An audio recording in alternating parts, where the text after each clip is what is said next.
নমস্কার বন্ধুরা, আমি মীনাক্ষী চলে এসেছি আরও একটা রান্নার ভিডিও নিয়ে। তবে আজকের এই ভিডিওটা কিন্তু একটু বিশেষ ধরনের।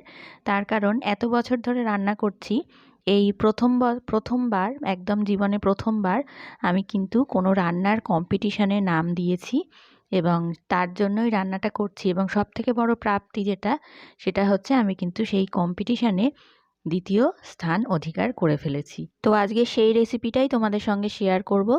আমি আজকে বানাচ্ছি, ওখানে একটা পিঠে পুলির উৎসব ছিল, মানে পিঠে পুলি কম্পিটিশান। তো সেই জন্য একটু বিশেষ ধরনের পিঠে তো বানাতে হবে, তাই ভেবেছি মুগ পাকন পিঠে বানাবো। একদম প্রথমবার বানাচ্ছি, এর আগে কোনোবারই আমি বানাইনি, কখনোই বানাইনি, ফার্স্ট টাইম। তো প্রথমেই মুগ ডাল, 1 কাপ মুগ ডালকে ভালো করে ভেজে জল দিয়ে ধুয়ে নিয়েছি। তারপরে মুগ ডালটাকে আমি সেদ্ধ হতে দেব। তার জন্য আমি যেই বাটি মেপে মুগ ডাল নিয়েছি সেই বাটি মেপেই 1.5 কাপ পরিমাণ জল দিয়ে দিলাম কড়াইতে। তার মধ্যে কিন্তু ভেজানো মানে ধোয়া যে মুগ ডালটা, সেই ধোয়া মুগ ডালটা আমি এর মধ্যে দিয়ে দিচ্ছি। ডালটা ভেজে নিয়েছি, ঠিক যেভাবে আমরা মুগ ডাল রান্না করি সেরকম, যেরকমভাবে ভাজি সেভাবেই আমি ভেজে নিয়েছি। এবারে আমি সামান্য একটু লবণ দিয়ে দিচ্ছি, দিয়ে ঢাকা চাপা দিয়ে এটাকে সেদ্ধ হতে দেবো। জলটা একটু পরিমাণে কম দিতে হবে। আর এখানে দেখো সামান্য একটু হলুদ দিয়ে দিলাম। হলুদটা তোমরা চাইলে নাও দিতে পারো, তবে কালারটা সুন্দর হবে সেজন্য আমি একটু হলুদ দিয়েছি। আর জলের পরিমাণটা একটু কম দিতে হবে, মানে এমনি নর্মাল ডাল রান্না করলে যেরকম দেও তার থেকে একটু কম দিতে হবে। আর এখানে দিয়ে দিলাম চালের গুঁড়ো। চালের গুঁড়োটাও কিন্তু আন্দাজ মতন দিতে হবে, মানে এরকমভাবে রান্না করতে করতে দেখতে হবে কতটা প্রয়োজন, সেই অনুযায়ী দিতে হবে। আর এখানে দিয়ে দিচ্ছি নারকোল কোড়া। এবার এই সমস্ত কিছুকে খুব ভালো করে কিন্তু মিশিয়ে নেব। এটা একটা মন্ডের মতন হয়ে গেছে, দেখতেই পাচ্ছ। এবারে গ্যাসের ফ্লেমটা অফ করে দিয়ে আমি এটাকে ঢাকা চাপা দিয়ে রেখে দেবো মিনিট 15 মতন। তো মিনিট 15 পরে ঢাকা খুলে নিলে এটা কিন্তু অনেকটাই সেট হয়ে গেছে। এবারে এটাকে আমি একটা পাত্রের মধ্যে নামিয়ে নেব। একটা বড় পাত্রের মধ্যে, একটু ঠান্ডা করতে হবে, এটা তো এখন অনেকটাই গরম।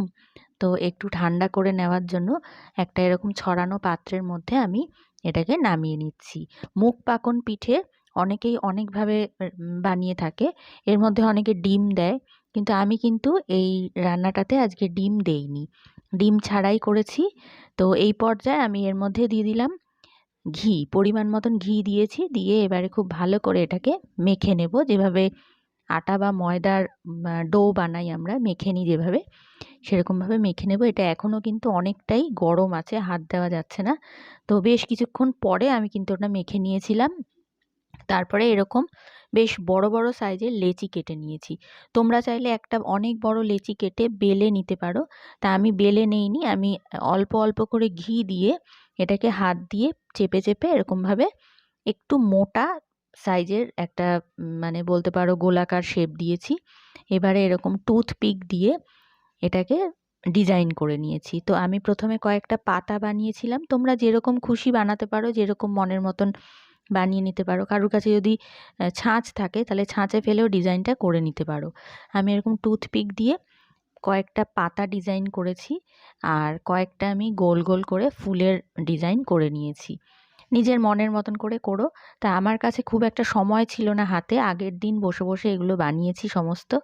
তো দেখো পাতাগুলো কিন্তু খুব সুন্দর হয়েছে। এবারে আমি এরকমভাবে গ্লাস দিয়ে কেটে কেটে গোল শেপ দিয়ে নিয়েছি। তোমাদের কাছে কুকি কাটার থাকলে সেটা দিয়ে অবশ্যই করতে পারো, সুন্দর সুন্দর ডিজাইন দিতে পারো। তারপরে সাইডগুলো এরকমভাবে টুথপিক দিয়ে সুন্দর করে ডিজাইন করে ফুলের শেপ দেওয়ার চেষ্টা করেছি। তো এই যে দেখো সবগুলো কিন্তু আমি তৈরি করে ফেলেছি। এটাই হচ্ছে আমার কম্পিটিশনের মানে পিঠে, এটা বানিয়েই কিন্তু আমি দ্বিতীয় প্রাইজটা পেয়েছি। তো সবগুলো বানানো হয়ে গেছে পরে, এবারে সবগুলোকে তেলে ভেজে নিতে হবে। তেলটা প্রথমে হাই হিটে গরম করে নিয়ে তারপরে লো ফ্লেমে ভাজতে হবে। তো সবগুলো ভাজা হয়ে গেছে, এবারে আমি একটা শিরা বানিয়ে নেব। তার জন্য আমি জলের মধ্যে গুড় নিয়ে নিয়েছি, আর নিয়ে নিয়েছি এলাচ। তো ভালো করে একদম ঘন শিরা কিন্তু বানাতে হবে না, মোটামুটি একটু পিচ্ছিল ভাব চলে আসলেই শিরাটা একদম রেডি। তো তারপরে ভেজে রাখা যে পিঠেগুলো সেগুলো একে একে শিরায় ভিজিয়ে তুলে নিয়েছি। সার্ভ করেছি খোয়া ক্ষীর ছড়িয়ে, সেটা দেখাতে পারিনি, খুব খুব তাড়াহুড়ো ছিল কম্পিটিশনে যাওয়ার জন্য। আর এই হচ্ছে আমার প্রাইজ। ভিডিওটা ভালো লাগলে লাইক আর সাবস্ক্রাইব করতে একদম ভুলো না। সবাইকে অসংখ্য ধন্যবাদ।